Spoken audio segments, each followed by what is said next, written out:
정말 빠르게 변하는 세상이잖아요. 이런 세상 속에서 우리 아이들에게 평생 흔들리지 않을 신앙의 나침반, 이걸 어떻게 물려줄 수 있을까요? 오늘 이 시간에는요, 아주 오래됐지만 놀랍도록 강력한 해답, 바로 소요리문답이라는 도구를 함께 살펴보려고 합니다. 이 질문은 단순히 교회 다니자 이런 차원의 얘기가 아니에요. 우리 아이가 앞으로 세상을 이해하고 판단하는 기준, 그러니까 단단한 세계관을 어떻게 세워줄 수 있을까에 대한 정말 근본적인 고민인 거죠. 네, 놀랍게도 그 해답이 400년이라는 시간을 견뎌온 웨스트민스터 소요리 문답에 있을 수 있다는 겁니다. 신앙의 핵심을 질문하고 답하는 형식으로 가르치도록 설계된 안내서인데요. 이름이 조금 낯설고 뭐랄까 좀 오래돼 보일 수 있지만요. 이게 왜 오늘날 우리 아이들에게 가장 필요한 도구가 될 수 있는지 지금부터 차근차근 알아보겠습니다. 자, 오늘 우리가 함께 떠날 여정은 이렇습니다. 먼저 소요리 문답이 왜 신앙의 나침반인지, 그리고 이 오래된 안내서가 지금 왜 중요한지 알아볼 거고요. 그 다음으로는 지도와 길이라는 아주 단순한 구조를 살펴보고 이걸 가정에서 어떻게 대화로 풀어낼 수 있는지, 그리고 마지막으로 이게 어떻게 우리 모두의 공통 언어가 될 수 있는지까지 함께 따라가 보겠습니다. 첫 번째 파트입니다.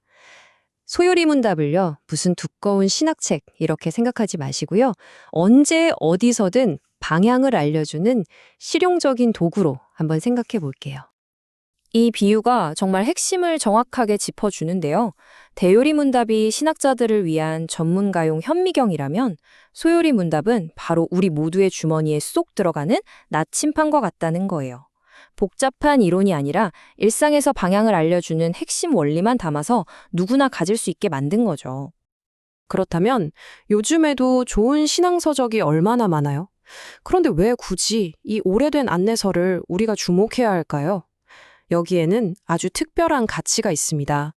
우리는 매일같이 수많은 가치관이 충돌하는 정말 혼란스러운 시대를 살아가고 있잖아요. 이런 세상 속에서 소요리 문답은 마치 흔들리지 않는 닷처럼 시대를 추월하는 명확한 기준, 바로 신앙의 문법을 우리에게 선물합니다. 이 부분이 정말 중요한데요. 우리가 영어를 배우려면 먼저 문법을 알아야 하잖아요. 그것처럼 신앙에도 문법이 필요하다는 겁니다. 죄가 뭔지, 구원이 뭔지, 이 정확한 정의를 마음에 딱 새겨두면요. 나중에 아이가 자라면서 겪게 될 수많은 회의와 질문 속에서도 신앙의 중심을 잃지 않게 되는 거죠. 그리고 또 하나의 강점은 바로 이 체계적인 논리 구조입니다. 소요리 문답은 그냥 단편적인 지식을 나열한 게 아니에요. 첫 번째 질문에서 마지막 질문까지 마치 잘 짜인 한 편의 이야기처럼 성경의 거대한 그림을 순서대로 보여주는 거죠. 그러니까 나무 하나하나에만 집중하다 길을 잃는 게 아니라 숲 전체를 조망할 수 있는 눈을 길러주는 거죠. 자, 이제 소요리 문답의 아주 우아하면서도 정말 단순한 두 가지 구조에 대해 알아볼게요. 바로 지도와 길입니다. 소요리 문답의 세 번째 질문이 바로 이 전체 구조를 여는 열쇠인데요. 질문이 이렇습니다. 성경이 제일 요긴하게 교훈하는 것은 무엇입니까? 그 답은 놀랍도록 간단해요. 첫째, 우리가 무엇을 믿어야 하는지, 그리고 둘째, 우리가 어떻게 살아야 하는지입니다. 자, 보시는 것처럼 구조가 정말 명확하죠? 1부는 우리가 믿어야 할 것, 그러니까 하나님과 구원에 대한 신앙의 지도를 그려주고요. 그리고 2부는 그 지도를 가지고 우리가 걸어가야 할 길, 바로 십계명과 기도를 통해 어떻게 살아야 하는지를 안내해 줍니다. 결국 이 구조가 우리에게 가르치는 가장 중요한 진리는 바로 이겁니다.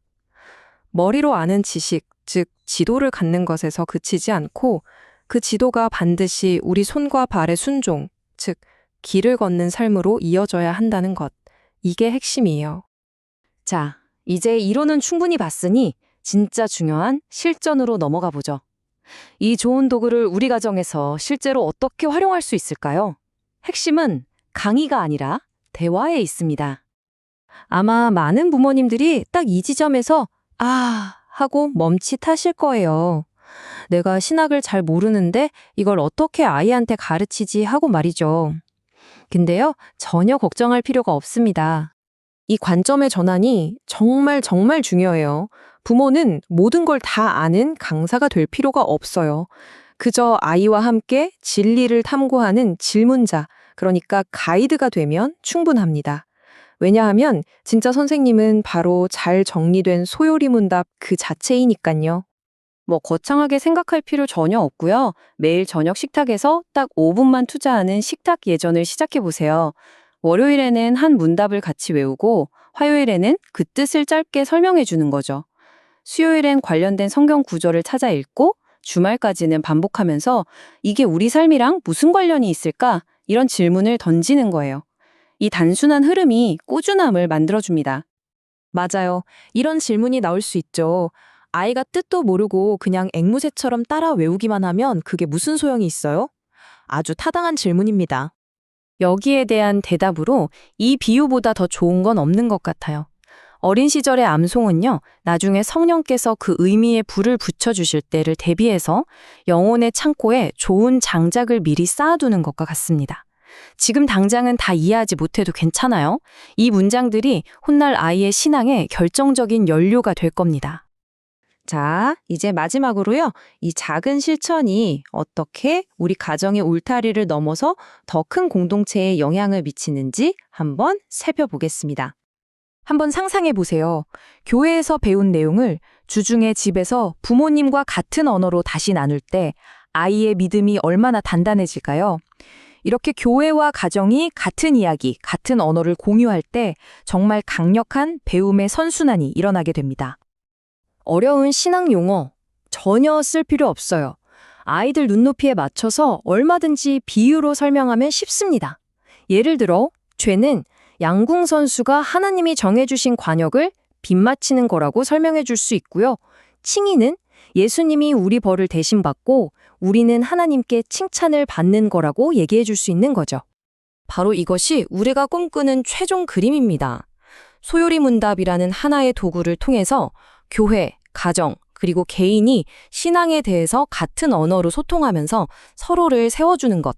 이게 바로 살아있는 공동체 아니겠어요? 오늘 긴 이야기 나눴는데요. 이 질문을 마지막으로 여러분께 드리고 싶습니다. 뭐 거창한 계획이 아니어도 좋습니다.